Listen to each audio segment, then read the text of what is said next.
Welcome back. When we think of people who suffer concussions, athletes probably come to mind. But a new study is putting the spotlight on an often overlooked population for concussion surveillance. Franklin County Deputy Sheriff Josh Walters says in his line of work, concussions typically aren't on the radar. When we get injured in something, we're looking for holes and blood leaking, not necessarily how dilated your pupils are, because you just smashed your head on something. Walters co-authored a recent study that looked at concussions among law enforcement professionals. The survey of 381 personnel in Central Ohio found 74% reported a history of one or more head injuries. For nearly a third, it happened on the job. And those with injuries reported more PTSD and depressive symptoms. So many of these injuries are going untreated.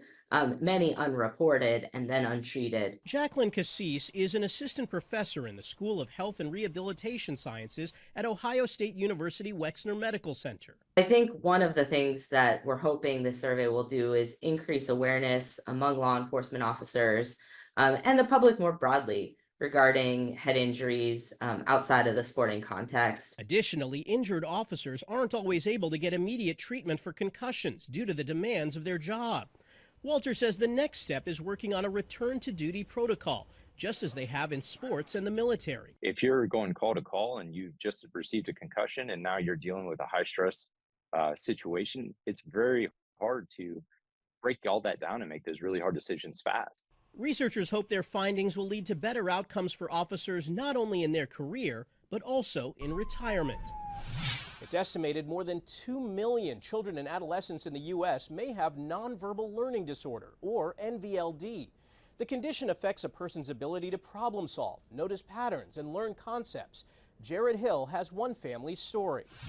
I always known that I was different. Ariel Miller says it was things like playing by herself and problems with organization that tipped her mom off when she was young. I was always alone and spending time doing my schoolwork instead of interacting with people, which was really scary for me. Now 33, she's been living and coping with nonverbal learning disorder, or NVLD.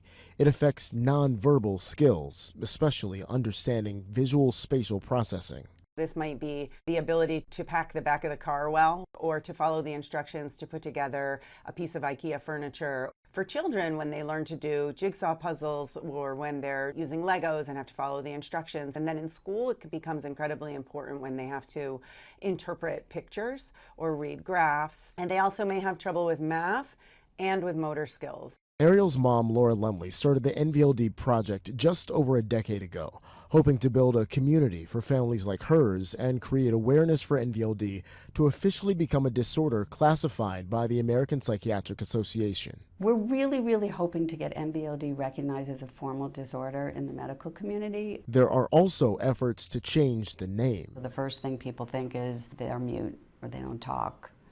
The new name proposed for NVLD is developmental visual spatial disorder. You can describe visual spatial issues like getting lost in space, not understanding what's salient, not reading nonverbal social cues.